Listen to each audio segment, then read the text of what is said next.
자, 11번 문제 보면 그래도 지금 여기 앉아있는 멤버들은 그래도 쓱 보니까 우리 그 문법 시작할 때 저기 뭐냐 초창기에 좀 있었던 멤버들이 많아서 아마 반모음에 대해서 설명을 좀 듣기는 들었을 겁니다. 근데 일단 반모음이라는 개념 자체는 사실 우리가 고등학교 올라가서 이제 배우는 개념이긴 한데 특정 학교들 같은 경우에는 중학교 3학년 1학기 때 응용하면서 또 배웠던 학교들도 있기는 해요. 자, 그래서 이 반모음과 관련된 거 간단하게 다시 한번 설명하고 넘어가자면 자, 이 모음이라고 하는 건 크게 두 종류로 나뉩니다.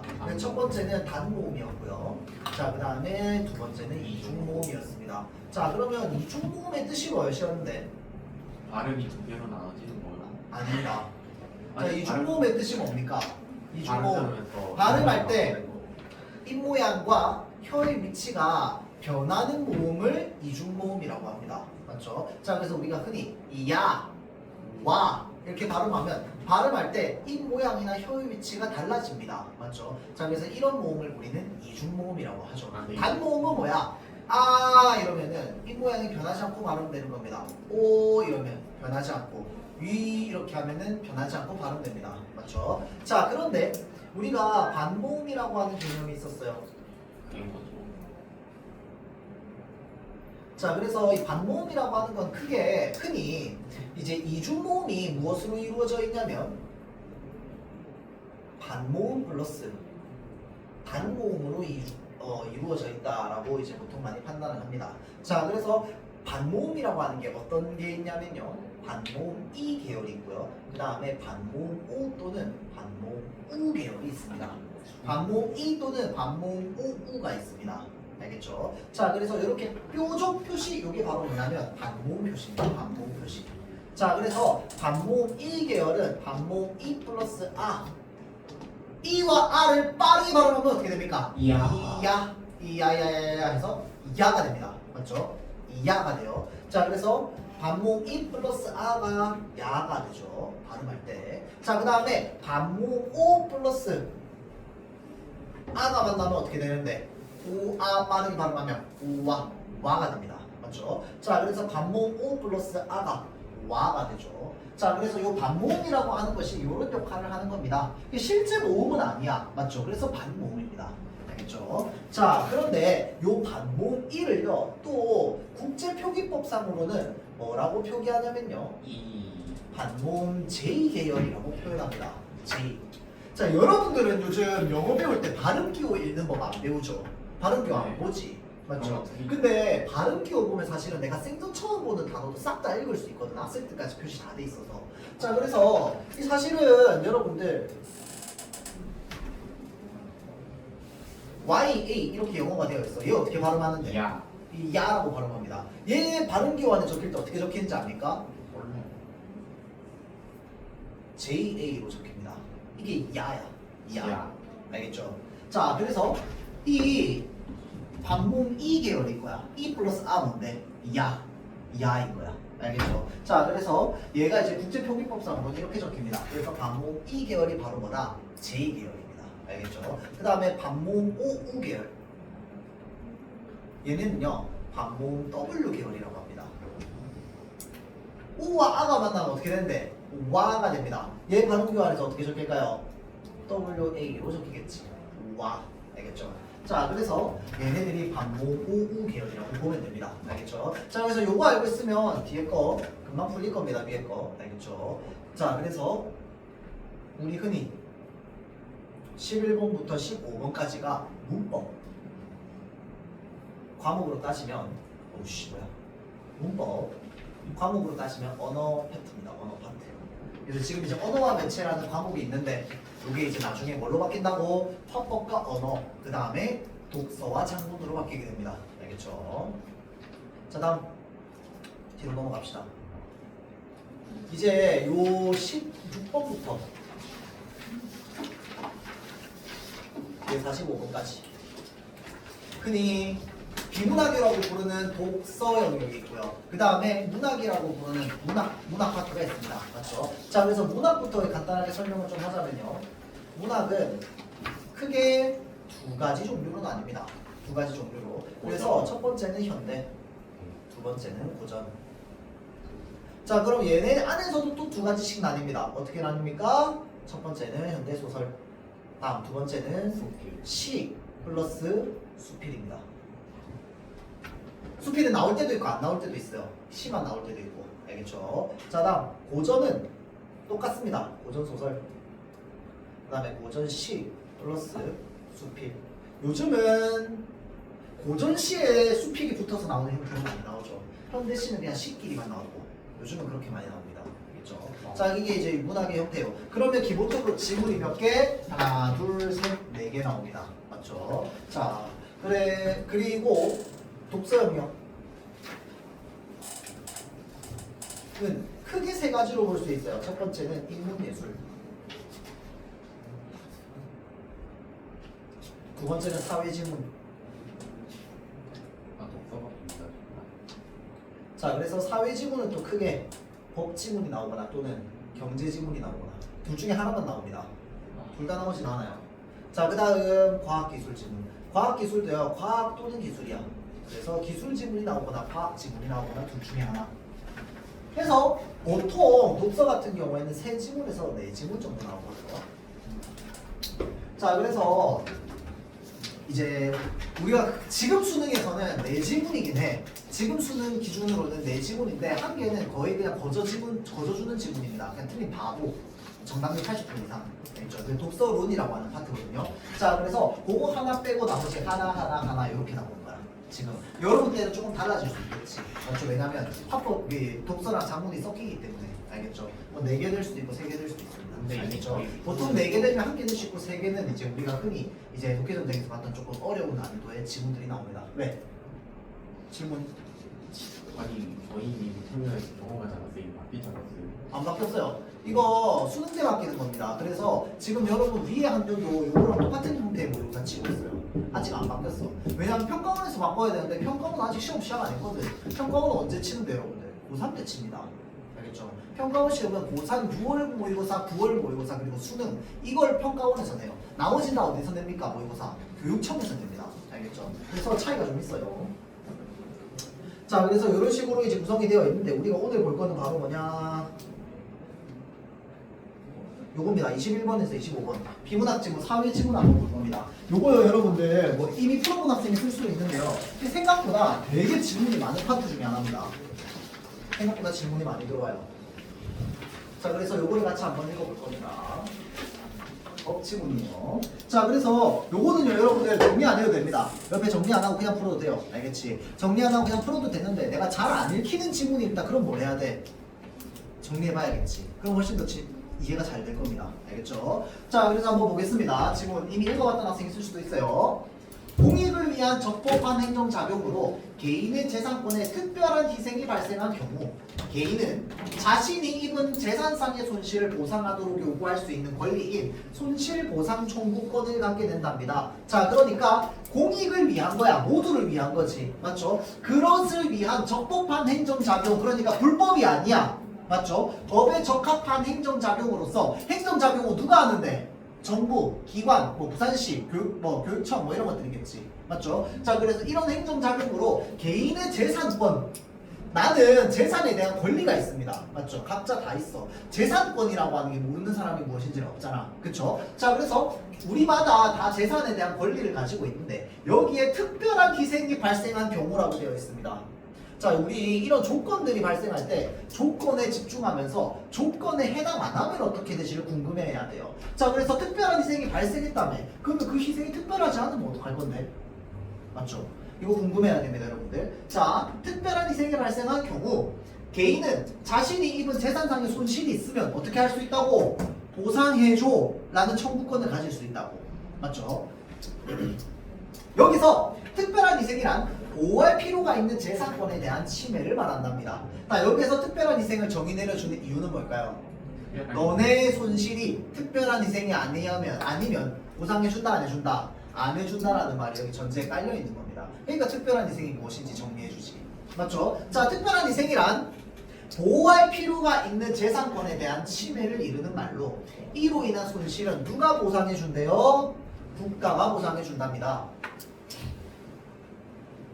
자, 그래서 예시 나옵니다. 가령 감염법 예방법에 따르면 행정기관이 감염병 예방을 위해서 의료기관의 병상이나 연수원, 숙박시설 등을 동원한 경우 이로 인한 손실을 개인에게 보상하여야 되는데 이때 침해가 특별한 희생에 해당하는 것이다 라고 하면서 예시가 우리한테 아주 찰떡으로 들어와 있습니다. 맞죠? 자, 근데 요거 2021년 지문이거든요, 여러분들. 요때가 언제야? 코로나 때입니다. 맞죠? 그러니까 이런 예시가 나오는 거야. 그 말은 무슨 말이냐면요, 당시 그때의 사회를 지문이 많이 반영하고 있습니다. 그 말은 수능도 마찬가지입니다. 그래서 지금 이번에 이제 그 왜 미국의 관세 때문에 문제가 많잖아, 그치? 그래서 이 트럼프가 지금 시행하고 있는 이 관세 정책과 관련되어 있는 관세 지문이 올해 또는 내년에 나올 거라고 예측하고 있어요. 왜냐면 대체적으로 기본적으로 이 사회에서 일어나고 있는 이슈나 이런 것들 많이 담고 있거든. 네, 법은 안 나와요. 응? 내란 스케법은 나와요. 그것도 뭐 나중에 나올 수 있지. 충분히 나올 수 있습니다. 자, 그래서 이 내란법을 처벌하는 방식, 처벌 방식 뭐 세 가지 이렇게 나올 수 있지. 맞죠? 하여튼, 자, 그래서 여러분들이 평소에 사회 이슈나 이런 것들에 관심 많이 가지고 하는 것들 생각보다 도움 좀 됩니다. 알겠죠? 자, 다시 볼게요. 감염병 예방법에 따르면 어찌됐건 간에 우리 그때 코로나 때 생각해보면 왜 그 감염자들 너무 많아가지고 격리시설 부족해가지고 막 호텔 같은 거 빌리고 막 하고 그랬잖아, 그치? 호텔에다 격리하기도 하고 또는 이제 개인 회사가 가지고 있는 연수원인데 연수원 빌려가지고 격리실로 쓰고 막 그랬단 말이야, 맞죠? 근데 사실 이거 다 뭐야? 개인 재산이야, 맞죠? 근데 개인 재산을 누가 쓴 거야? 국가가 쓴 겁니다, 맞죠? 자, 그럴 때 이걸 보상해줘야 되는데 이런 희생을 뭐라고 한다? 특별한 희생이라고 한다. 알겠죠? 자, 그래서 여기 예시가 이렇게 나와 있습니다. 자, 볼게요. 손실보상 청구권은 공적 부담의 평등을 위해서. 공적 부담의 평등이 무슨 말인데요? 몰라요. 몰라. 맞지? 여기까지 읽으면 나도 무슨 말인지 모릅니다. 맞죠? 자, 뒤에 보면 공적 부담의 평등을 위해서 인정되는 헌법상의 권리래요. 자, 그럼 여기 여러분들 뭐가 붙어 있어야 돼? 물음표 붙어 있어야 됩니다. 알겠죠? 자, 얘기해 줄 거야. 행정작용으로 누군가에게 특별한 희생이 발생했어. 조건. 그로 인한 부담은 공공이 부담하는 것이 평등 원칙에 부합하기 때문이다 라고 되어 있는데, 자, 사실은 문제로는 안 나오는데 한번 물어봅시다. 누군가한테 특별한 희생이 생겼어. 네. 그걸 공공이 분담하는 게 평등 원칙에 부합한다는 게 일단 두 가지 의문이야. 첫 번째, 공공이 분담한다는 건 무슨 의미인데? 모든 사람들이 다 돈 모아서 해주는 거야? 다음 두 번째, 그게 왜 평등한데? 한 사람이 되면 그 사람만 되니까 불평등한 거죠. 자, 그런데 그러면 일단 기본적으로 공공이 분담한다는 것이 평등 원칙에 부합한다라는 건 또 무슨 의미인데? 평등하다는 거죠. 자, 어떻게 평등하게 하는데? 어떻게 평등하게 만들어준다는 거야. 그래서 평등하게 만들고 싶어. 평등하게 만드는 방법으로 뭘 쓰는 겁니까? 공적 부담의 평등. 자, 공적 부담의 평등은 어떻게 하는데 그러면? 나중에 말해. 무엇으로 이루어지는데? 법이요. 이게 쉽습니다. 그냥 내가 어려운 걸 물어보는 게 아니야. 일단 기본적으로 특별한 희생이 생겼어. 이 보상은 누가 해줍니까? 정부.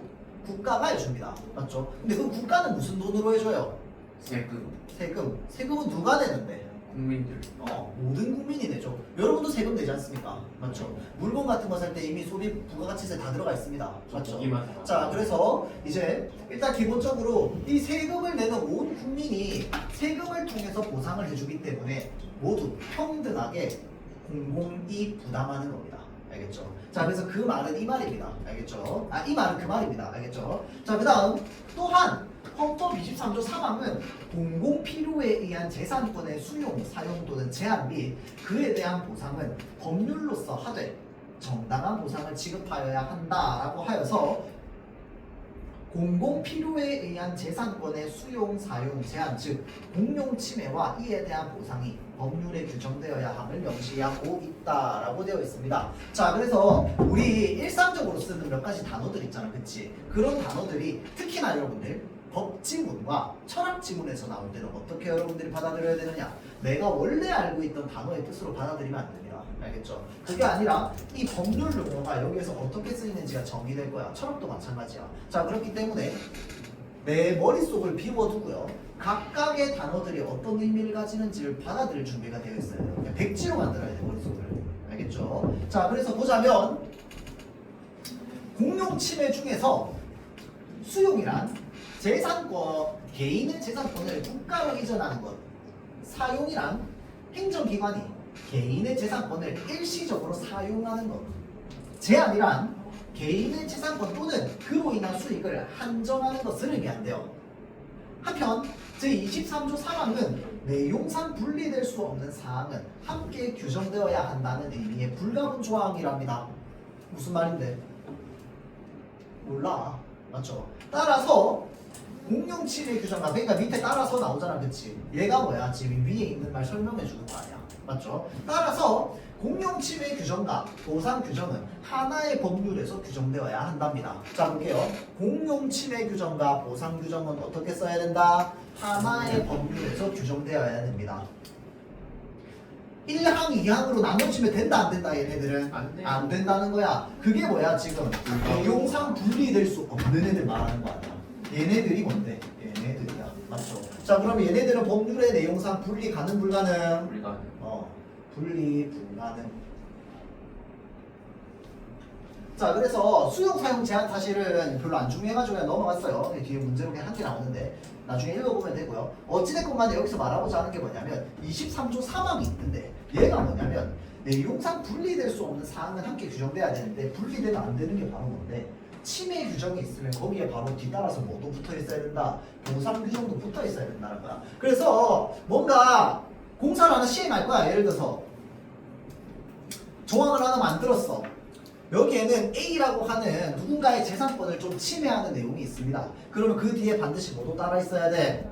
보상 어떻게 해야 될지도 적혀 있어야 된다는 거야. 법률에. 맞죠? 그 말하고 있죠. 자 볼게요. 다음. 그러나 헌법은 제23조 1항에서 모든 국민의 재산권은 보장된다. 그 내용과 한계는 법률로 정한다라고 규정되어 있답니다. 재산권은 모두가 보장받아야 되는 권리라는 건 다 알고 있죠, 여러분들. 자, 근데 그 내용과 한계는 법률로서 정한대요. 이게 무슨 말이야? 법률에 안 적혀 있으면 침해하지 못한다.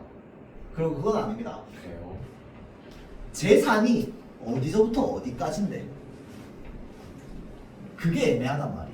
어디까지를 재산으로 볼 거야. 그래서 그 재산에 대한 정의를 누가 내려준다고? 법률이 내려준다 이 말입니다. 알겠죠? 자 그러니까 법률이 내 재산은 어디서부터 어디까지를 재산이라고 하는지를 정해주는 겁니다. 알겠죠? 자 그래서 그 내용과 한계는 법률로 정하는데 재산권은 법률에 의해서 구체화된다고 밝히고 있습니다. 이게 똑같은 말이지. 맞죠? 그러니까 재산권은 법률에 의해서 구체화됩니다. 왜? 재산이 어디서부터 어디까지인지를 법률이 구체화시켜 줄 거니까.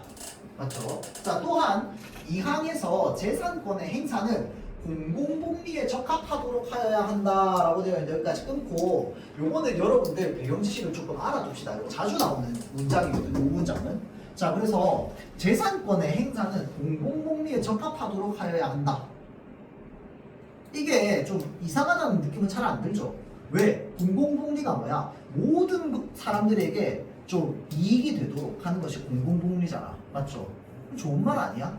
근데 사실은 이 문장은요. 개인의 재산권을 침해하는 문장입니다. 혹시 이해돼요? 왜 그런데? 내 재산이야. 맞지? 나는 내 재산을 어떻게 사용할지에 대한 자유권을 가지고 있습니다. 그래서 내가 아주 나쁜 사람이라서 내 재산을 가지고 여러분들에게 아주 피해를 끼치고 싶어. 그렇군요. 총을 사가지고 빠지고. 그렇게 쓰면 돼, 안 돼, 내 재산을? 돼, 안 돼? 우리 사회에서 안 돼. 나는 내 자유권을 침해당하면서 살고 있습니다. 나는 평소에 계속 그렇게 하고 싶은데 못해. 왜 못한대? 국가가 내 제 자유권을 침해하고 있거든. 내 그 재산권을 침해하고 있거든. 그래서 여러분들 요거는 좀 알아두면 좋은데요. 우리는요 항상 우리의 권리, 특히나 자유권을 침해당하면서 살아갑니다. 그렇군요. 그러면서 뭐가 이루어질까요? 모든 사람들에 대한 보호가 이루어집니다. 내가 정말 마음속으로는 팍 치워받고 싶어. 근데 그렇게 할 수 있어 없어? 없어. 왜 그런데? 난 내 자유권을 침해당하고 있거든. 하면 맨날. 그거 할게 못해요. 법으로서 못하게 막고 있단 말이야. 나는 늘 이렇게 침해를 당하면서 누군가를 보호해 주는 겁니다. 무슨 말인지 알겠죠? 자 그래서 침해랑 보호는 국가 안에서 같이 이루어지는 겁니다. 무슨 말인지 알겠죠? 자, 집중. 자, 그래서 요것도 마찬가지입니다. 재산권의 행사는 공공복리에 적합하여야 된다라고 하는 건 재산권을 내 맘대로 쓸 수 없게 침해당한다는 말이랑 똑같은 말입니다.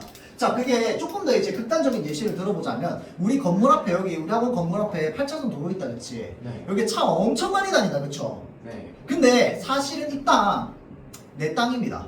네? 면 얼마나 좋을까? 맞지? 사람이 정말 많이 다니는데. 그래서 예를 들어서 내가 오늘 기분이 너무 안 좋아. 기분이 너무 안 좋아서 내 재산이잖아. 그치? 요 앞에 이 8차선 도로 이 사각형 땅 내 땅이라고 칩시다. 알겠죠? 자, 그러면 내가 기분이 너무 안 좋아서 이 길에 아무도 못 걸어 다니게 하고 싶어. 할 수 있어 없어? 할 수 있죠. 없어요. 내 재산이야. 맞지? 그런데 그럼에도 불구하고 내 땅, 내 도로에 아무도 못 걸어 다니게 하는 거 된다 안 된다? 안 돼요. 왜 그럴까요? 공공복리에 적합하지 않기 때문입니다. 알겠죠? 자, 그래서 요겁니다. 그러니까 나는 이 땅을 가지고 있으면 맨날 내 권리를 침해당하는 거야. 재산권을. 맞죠? 자, 그래서 이 재산권의 사회적 제약을 규정하고 있습니다. 마음대로 쓸 수 없어. 다 공공복리에 적합하지 않으면 적합해야만 쓸 수 있습니다. 알겠죠? 특히 토지처럼 공공성이 강한 사유재산 같은 경우에는 재산권 행사에 더욱 강한 사회적 제약을 받습니다. 한 명도 못 다니게 할 수 없습니다. 아무리 마음에 안 들어도.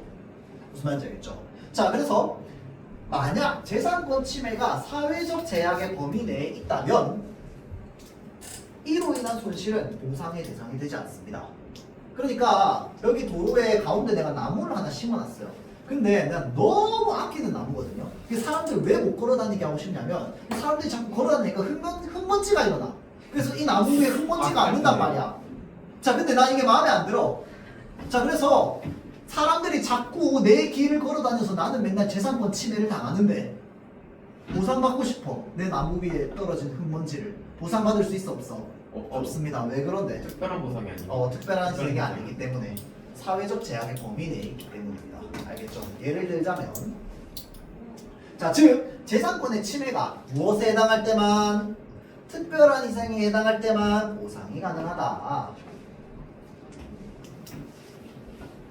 자, 그래서 재산권의 사회적 제약과 특별한 희생의 구별에 대해서 경계이론과 분리이론은 서로 다른 입장을 취한답니다. 사회적 제약과 특별한 희생의 구별에 대해서 경계이론과 분리이론은 서로 다른 입장을 취한대요. 자, 이 문장이 나왔으니까 읽으면서 우리는 뭐 생각해야 돼? 이 다음에 경계이론과 분리이론이 서로 어떤 다른 입장을 가지고 있는지를 이해해야 돼. 이 지문이 여러분들 그 질문이 많이 들어왔던 이유 중에 하나는 뭐냐면요, 둘의 차이를 못 찾아서 그렇습니다. 자, 그래서 이거 한번 생각해 봅시다. 일단 기본적으로 사회적 제약과 특별한 희생의 구별을 어떻게 할 건데, 내 입장에서 너무 특별한 손해야. 저 나무 위에 흙먼지가 앉는 게. 근데 인정 안 된대요. 보상 못 받아. 맞지? 경계 이론에 따르자면 양자, 얘네 두 개는 별개가 아니랍니다. 서로 다른 게 아니래요. 다른 게 아니고 침해 정도에 있어서만 차이가 있을 뿐이랍니다.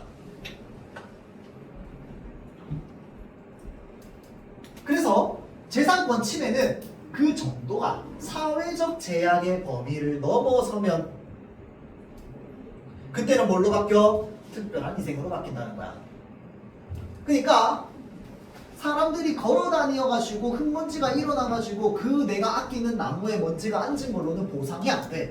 근데 갑자기 부산시에서 뭐 공사한다면서 부부부북 해가지고 내 땅에 30m짜리 반경 30m짜리 구멍을 내놨어. 특별한 희생이 아니야. 특별한 희생이 되겠지. 맞죠? 자, 그러니까 뭐야? 범위를 넘어서면 그때는 바뀐다는 거야. 무슨 말인지 알겠죠? 그게 요 말입니다. 그러니까 얘네는 서로 다른 게 아니라는 거야. 알겠죠? 따라서 경계이론은 사회적 제약을 벗어나는 재산권 침해는 보상 규정 없이도 보상이 이루어져야 된다고 보았대요. 자, 그러니까 사회적 제약을 벗어나는 게 결국은 뭐랑 똑같은 말? 특별한 희생이랑 똑같은 말입니다. 맞죠? 자, 이 특별한 희생에 대해서는 뭐 해야 된다? 규정이 없어도, 보상 규정 없어도 보상이 이루어져야 된다 라고 생각하는 거야, 경계이론은. 자, 그런데 보상을 규정하지 않은 채 공용 침해를 규정하고 있는 법률은 불가분 조항인 헌법 23조 3항이 위반되어 위헌이랍니다. 그러니까 아까 내가 얘기했잖아. 23조 3항 요거 보상에 안 적혀져 있어. 그럼 헌법을 어긴 법률입니다. 맞죠? 이 법률 자체가 바로 뭐야? 위헌 법률입니다. 맞죠? 다시. 자, 그러니까 얘는 위헌이야. 그러니까 위헌인 게 밝혀진 법률이 있습니다. 그러면 그 법률에 근거해서 행정작용을 한다 치면 그 행정작용이 역시 뭐가 되겠어? 위법한 행정작용이 되겠지. 맞죠? 자, 법을 어기는 행정작용이 될 겁니다. 자, 이럴 때 경계 이론은 원래 적법한 공용침해 행위의 경우에 보상이 인정됐다면 위법한 공용행위 침해의 경우에도 뭘 해준다? 23조 3항을 근거로 보상을 인정해줘야 된다는 겁니다. 무슨 말인지 알겠죠? 자, 그래서 결국은 뭐야? 위법한 공용침해 행위의 경우에도 뭘 해줘야 된다? 보상을 인정해줘야 된다. 왜? 기존에 위법하지 않은 경우에도 보상을 인정해줬으니까 인정을 해줄 테니까 이럴 때도 해줘야 된다 라고 생각하는 게 바로 뭐야? 경계 이론입니다. 알겠죠? 자, 다음 분리 이론 봅시다. 분리 이론은요, 재산권의 사회적 제약에 대한 헌법 23조 2항의 규정과 특별한 희생에 대한 3항의 규정은 입법자의 의사에 따라서 완전히 분리된다라고 봤대요. 자, 그러니까 사회적 제약과 특별한 희생은 완전히 뭐 된다? 분리된다는 거야. 서로 분리. 따라서 재산권, 입법자의 의사, 사실 이게 무슨 말인지 알아야 되는데 사실은 지금까지 몰라요. 이거 이해하려면 저기 좀 뒤쪽까지 넘어가야 돼. 알겠죠? 자, 재산권 침해를 규정한 법률에 보상 규정이 없는 경우, 아까 보상 규정이 없는 경우 뭐라고 했어? 위헌이라고 했습니다. 맞죠? 보상 규정이 없는 경우 입법자가 이러한 재산권 침해를 특별한 희생이 아닌 사회적 제약으로 규정한 것으로 보는 거야. 이게 무슨 말일까요? 그러니까 보상 규정이 없으면 더 헌법 위반된 거잖아요. 그래가지고 애초에 그게 없는 거는 아니에요. 여기 규정에서는 이 분리 이론이 바라보는 관점에서는 불법 아닙니다. 왜? 보상 규정 없이도 있을 수 있어.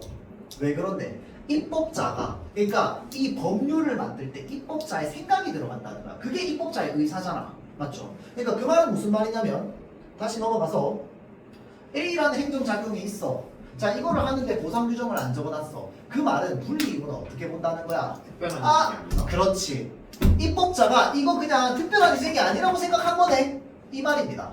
무슨 말인지 알겠죠? 애초에 그냥 이 법을 만든 사람이 이건 사회적 제약이기 때문에 보상을 안 적어줬다고 판단하는 게 바로 뭐야? 분리 이론이라는 거야. 알겠죠? 그러니까 여기에서 뭐가 중요해? 입법자의 의사가 중요한 거야. 무슨 말인지 알겠죠? 자, 그래서 그렇게 규정한 것으로 본대요. 재산권 침해가 사회적 제약 또는 특별한 희생 중 무엇에 해당하는지 결정하는 거. 그럼 누가 결정하는 건데?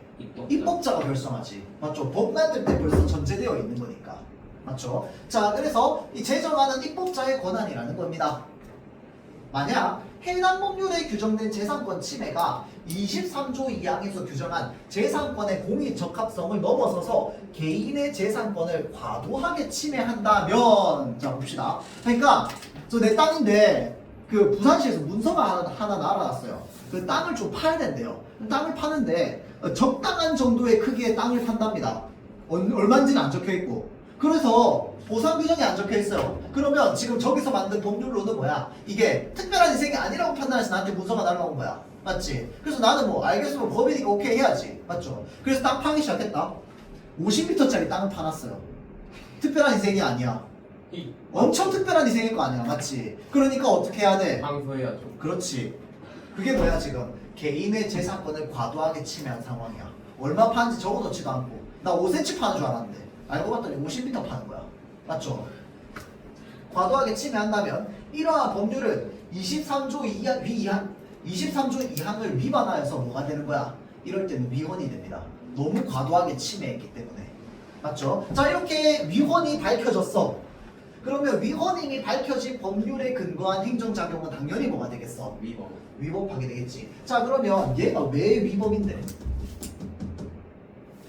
그 같이 잡아야 된다고 했던 거. 그렇지. 보상이 안 적혀 있잖아. 그러니까 과도하게 침해하면 안 되는 거야.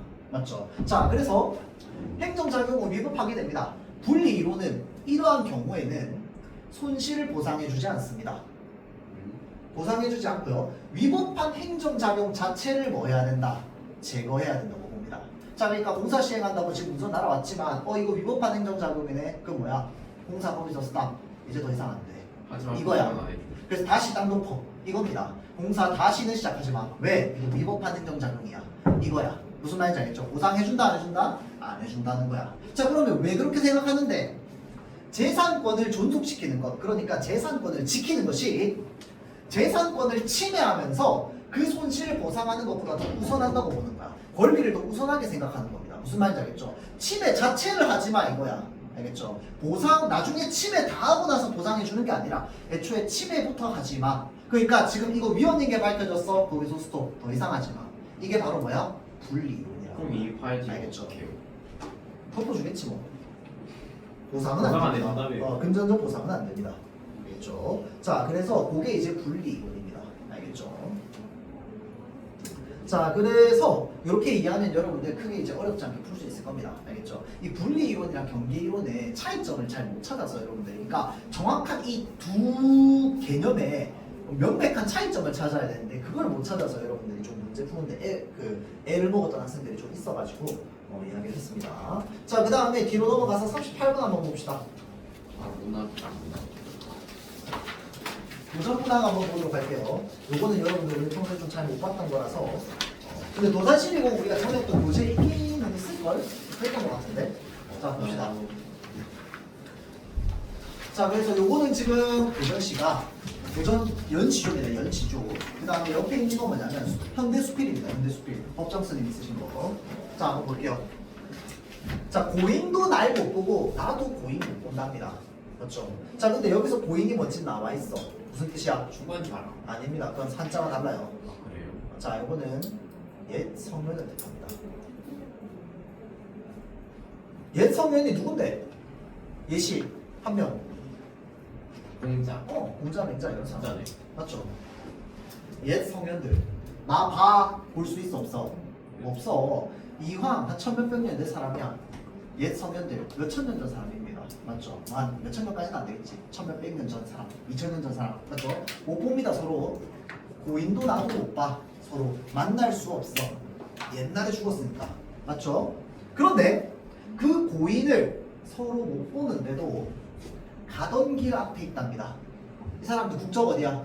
중국. 이 유교에서 나오는 고인들 전부 중국 사람들입니다. 맞죠? 왜? 유교가 중국에서 왔으니까. 맞죠? 자, 그래서 이 중국 사람들이야. 가던 길 앞에 있는 이 사람 중국 간 겁니까? 그건 아닐 거야. 맞죠? 뭐 그럴 수도 있겠지만 아닐 가능성이 높죠. 지금 여기까지 읽었을 때 정확하게 알 수는 없으나 그들이 가던 길 앞에 있답니다. 맞죠? 그들이 가던 길 앞에 있는데 그 가던 길이 내 앞에 있거든.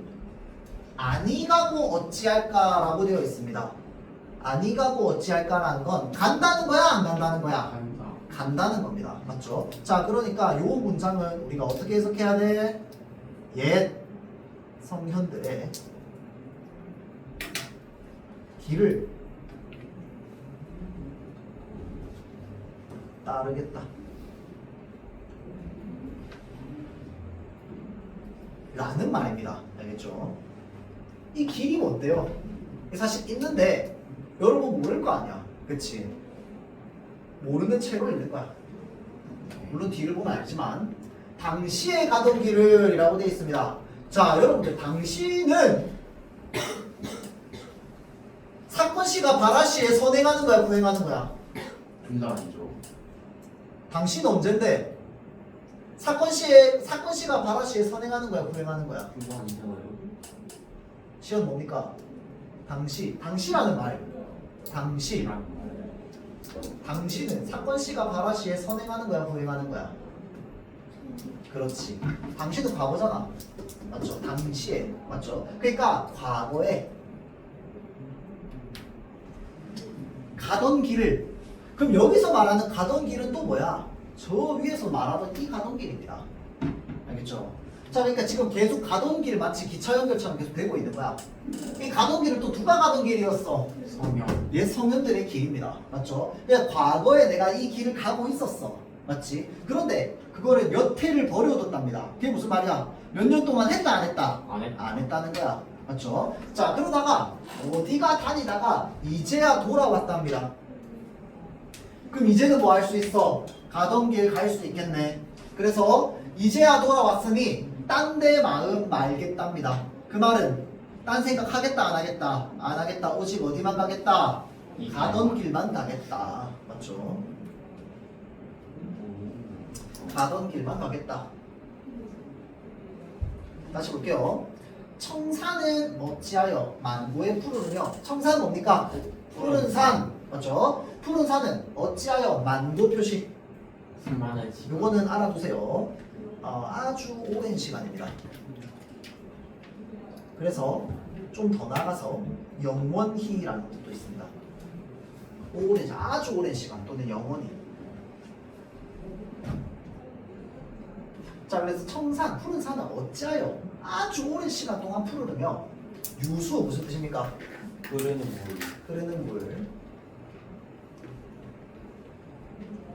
자, 이 흐르는 물은 어찌하여 주야가 뭡니까?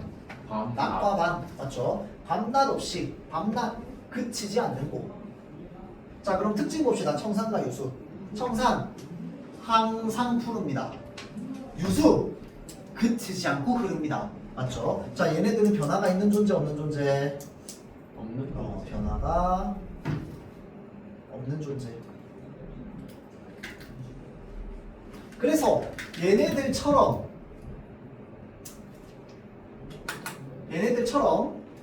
우리도 그치지 마라. 그치지 말자. 만고상청하리라. 만고는 아까 쌤이 얘기했다, 그치? 상청 뭘까요? 항상 푸르. 항상 푸르다.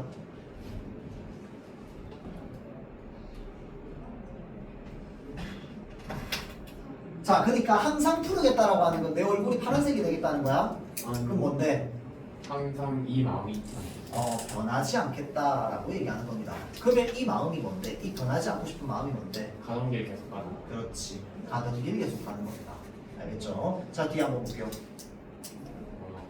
자, 문학작품의 감상 과정에서 독자는 작품에 제시된 대상이 상황 간의 관계를 파악함으로써 내용을 잘 이해할 수 있게 된단 말이야. 가와 나의 독자는 이러한 방식을 통해서 뭐라고 되어 있어요? 학문의 길을 걷는 사람이라고 하는 순간, 자, 뒤에 앞에 나왔던 가던 길은 전부 무슨 길? 학문의 길이 됩니다. 알겠죠? 옛날 서면들이 걷던 학문의 길을 내가 공부하다 보니까 따라가게 된 거야. 맞죠? 자, 그런데 이 사람이 중간에 몇 회를 버려뒀다며. 맞죠? 이황은 중간에 관직에 올랐습니다. 이 관직에 올랐다 보니까 이 사람이 뭘 못해? 공부를 못하는 거야. 이 사람은 공부가 세상에서 제일 좋았던 거야. 맞죠? 그래서 관직대로 춥니다. 그러고 뭐 해? 이제 도산11곡이잖아, 그치? 도산서원이라고 하는 서원 딱 지어놓고 거기에 그냥 미친 도서관 하나 만들어놓고 하루 종일 책만 읽습니다. 알겠죠? 와. 자, 그래서 뭐 그렇게 살아야지. 아니 어떻게 그렇게 살아요 사람이? 한 몇 년을 그렇게 살아야지. 아니 저거 약간 게임으로 생각하면 쉬운데. 그래서 면태를 버려놓은 거야. 아까워 죽겠는 거야, 몇 년 동안 공부 안 한 게. 그래서 이제 뭐 하겠다는 거야? 딴 데 마음 마무리.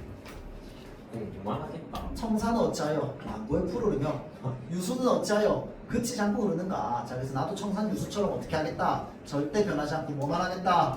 공부만 하면서 살아가겠다. 공부가 제일 쉬웠어요. 아니요, 그렇죠? 저기 뭐냐, 만고상청하리라 하고 나서 그 다음 구절이 그겁니다. 공부가 제일 쉬웠어요. 아니 뭔 소리야 진짜. 자, 그래서 학문은 그 뭐라고 돼 있냐면 누구나 할 수 있기 때문에 우부 어리석은 사람도 할 수 있기 때문에 그 안이 쉬운가? 얼마나 쉬운가? 이왕 선생님 그런데 가끔 내려와가지고 수능 이 고인도 끝내지 못했으니 또 안이 어려울까? 그래서 학문은 누구나 시작할 수 있다는 점에서 아주 쉬운데 성인들도 끝내지 못했다는 점에서 아주 어렵기도 해. 그래서 이 어렵거나 쉽거나 중에서 시간 가는 줄 모르겠다 라고 얘기하는 게 이제 마지막 구절입니다. 알겠죠? 그래서 12곡의 마무리입니다. 그렇게 해서 하여튼 뭐 그런 내용입니다. 자, 그래서 요거까지 해서요, 여러분들 읽고 문제 한번 풀어보도록 합시다. 멘토 시간에 하지 말고요, 집에서 저는 약간 그거 같은데 메이플에서 고인물이 이제 좀 날아오는 길로 유비들이 쫓아가면서 가다가 그 몇 년 공부하느라 자꾸 다시 붙게 해가지고 이제부터 절대 메이플에 뼈를 묻겠다 하면서 으악하다 하다가 절대 다가 터져가지고 다가 처음에 지웠는데 마지막에 어려우니까 내가 그거도 시간을 지금 모르겠다는 거잖아요. 정리하고. 그러니까 자, 정리하고 갑시다. 약간 고생했어요.